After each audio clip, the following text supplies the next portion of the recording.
Quero dividir mais esse momento junto com vocês, uma fase muito importante da minha vida e obviamente que eu traria vocês aqui do YouTube para dividir tudo isso junto comigo. Então vamos começar do primeiro ponto do Diário da Noiva.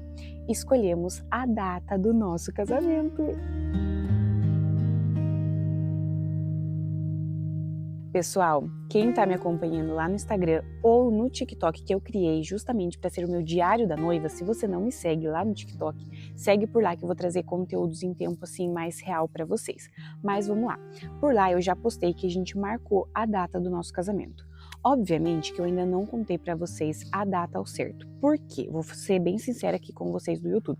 Por lá eu nem falei isso. Mas por questão mesmo de segurança, gente. Eu moro numa cidade pequena e eu quero prezar muito pela minha segurança. Então, assim, quem for para estar no dia do meu casamento vai estar sabendo, vai ser convidado, vai receber um convite. Porém, quem não precisa saber, entre muitas aspas, não vai saber. Entendeu? E aí eu tenho medo de publicar a data aqui nas minhas redes sociais e por eu ser de uma cidade pequena, aparecer pessoas que não é para aparecer, você entendeu? Obviamente que eu ainda não sou ainda famosa, coisas assim que, né, a gente tem que prezar, mas, gente, enfim, é segurança. E é igual eu falei para vocês, quem precisa saber vai saber, mas quem não precisa saber não vai saber. Mas o que eu quero contar para vocês é que não nos casaremos nesse ano de 2026.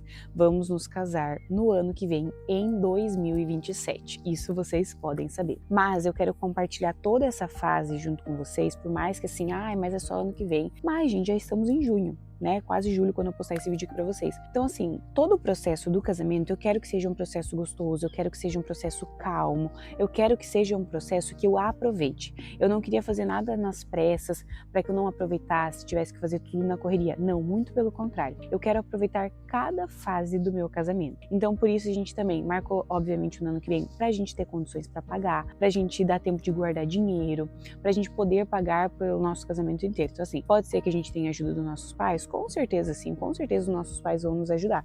Mas a gente quer planejar um casamento, né? A gente está planejando um casamento que a gente possa pagar. Então, assim, o que a gente pode pagar? E tudo assim que vier de ajuda dos outros, que seja uma ajuda, mas que a gente não conte com esse dinheiro, né? Que a gente conte com o dinheiro que a gente possa pagar. A gente tem que ser responsável, né? Por aquilo que a gente está planejando. Então, marcamos para o ano que vem aí, pra gente ter esse controle mesmo financeiro, que a gente possa pagar e que eu possa também aproveitar cada momento. Então, assim, eu marquei reuniões com os fornecedores, eu marquei, né, com os profissionais que eu queria muito que tivesse, e assim, eles ainda têm data. Se às vezes a gente tivesse marcado para esse ano, muitos fornecedores que eu gostaria muito que tivesse no casamento, às vezes pode ser que não tivesse data. E eu achando que eu tava assim super adiantada, marcando pro ano que vem, todos os fornecedores falaram assim, não, já tem casamento marcado até para 2028. Então é bom marcar com antecedência pra gente poder se programar, pra gente poder ir atrás dos fornecedores que eu quero e ainda ter data, sabe? Isso tá sendo muito importante, muito especial. E aí eu consegui fazer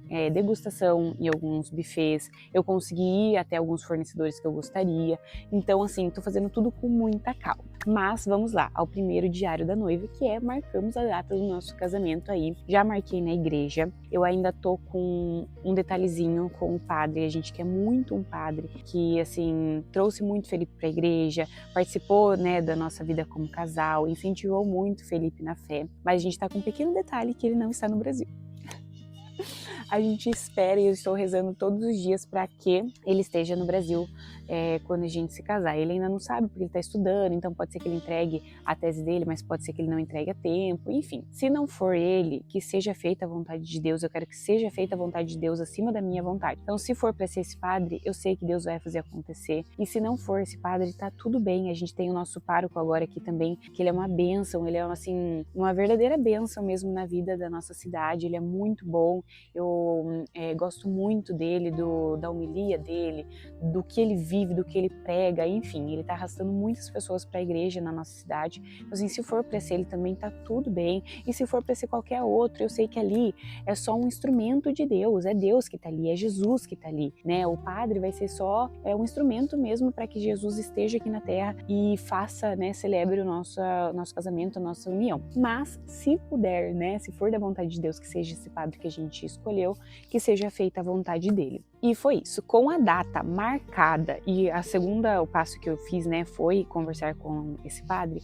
O terceiro passo foi ir até o lugar, porque, como eu disse pra vocês, a nossa cidade é pequena, a gente tem um limite de lugares pra gente se casar. Não seria uma opção se casar em outra cidade por conta de minha família. Muitas pessoas vão vir de fora, muitas pessoas são de idade, então eu queria que tivesse esse conforto mesmo das pessoas não precisarem se deslocar. Se aqui na nossa cidade, algo bem tradicional, algo que assim, desde quando eu fui criança, eu cresci em casamentos, foi assim, e eu sou muito tradicional, eu sou muito clássica, então era isso, eu queria que fosse aqui, eu até pensei na possibilidade de um lugar fora, mas por todo esse conforto mesmo dos convidados, a gente decidiu ser aqui. Então, a segunda coisa, depois que eu saí da igreja, eu fui até o lugar para ver se eles tinham data. E graças a Deus eles tinham data. Eu conto depois mais pra vocês também, mas aí depois eu comecei com uma noia de não, vou ter que trocar de lugar, mas tá decidido o lugar, vai ser lá, e é isso, tá marcado. E aí, o terceiro, quarto passo, sei lá, já me perdi, é contratar um cerimonialista. E eu fui o primeiro cerimonialista que eu marquei reunião, eu já tinha participado de um casamento que eu tinha gostado muito, eu não tinha visto nenhum defeito no casamento por conta do cerimonialista, foi tudo perfeito, foi tudo maravilhoso, e eu gostei muito dele, e aí foi o primeiro cerimonialista que eu marquei pra fazer reunião, já tinha datas marcadas com outros cerimonialistas pra fazer reunião também, eu com o Felipe, né, pra gente definir isso. Só que, quando a gente chegou lá, fez a reunião, ele foi assim, muito carinhoso, foi muito solícito, muito, sabe, ágil. Ele montou o nosso casamento ali no dia. E assim, sem compromisso, sem nada. E eu vi que ele era muito humano, muito gente da gente, ele entendeu aquele sonho que eu tinha, o sonho que o Felipe tinha e quis viver aquilo com a gente. Enfim, ele foi assim, simplesmente perfeito. Tudo que eu tinha achado do casamento que eu fui como convidada, eu vi que era real, sabe? Eu não tive nenhum feedback negativo de todos os outros noivos que eu tinha conversado, ninguém falou mal desse cerimonialista. Muito pelo contrário, só elogiou muito. E era um orçamento que estava dentro do que a gente poderia pagar. E a gente já saiu de lá assim com um coração que era certeza que seria ele.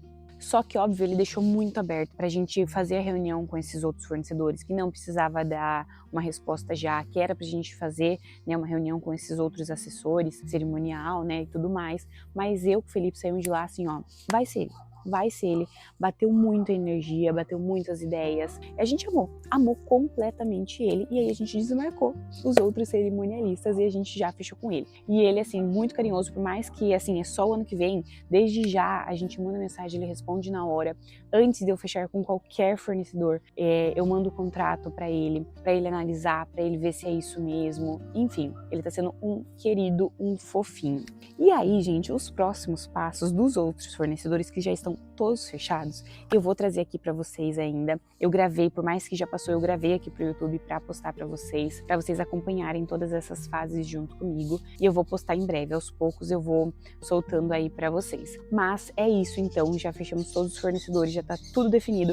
Esse primeiro diário da noiva era pra contar pra vocês que decidimos a data do nosso casamento, já tá certo na igreja, que é o mais importante, a bênção de Deus. E esses passos mesmo de assessor, que são as coisas mais importantes, eu acho, e lugar, a gente já fechou. Talvez eu não traga um vídeo específico aqui do lugar, porque eu ainda não visitei o lugar, mas se eu for visitar, eu gravo pra vocês, tá bom? Já comenta aqui se vocês querem acompanhar quando eu for no lugar pra visitar. Por quê? Como eu já conheço o lugar, é aqui na minha cidade, já sei como é, eu não fui visitar. Mas, se eu for, e se vocês quiserem também, eu posso ir até o lugar para visitar e trazer para vocês. Então, comenta aqui para eu saber. E é isso, gente. Mais atualizações eu venho aqui para trazer para vocês, tá bom? Pra gente conversar mais. E já comenta aqui quais são os vídeos do Diário da Noiva que vocês querem ver também, tá bom? Então é isso, gente. Um beijão no coração de vocês e até o próximo vídeo.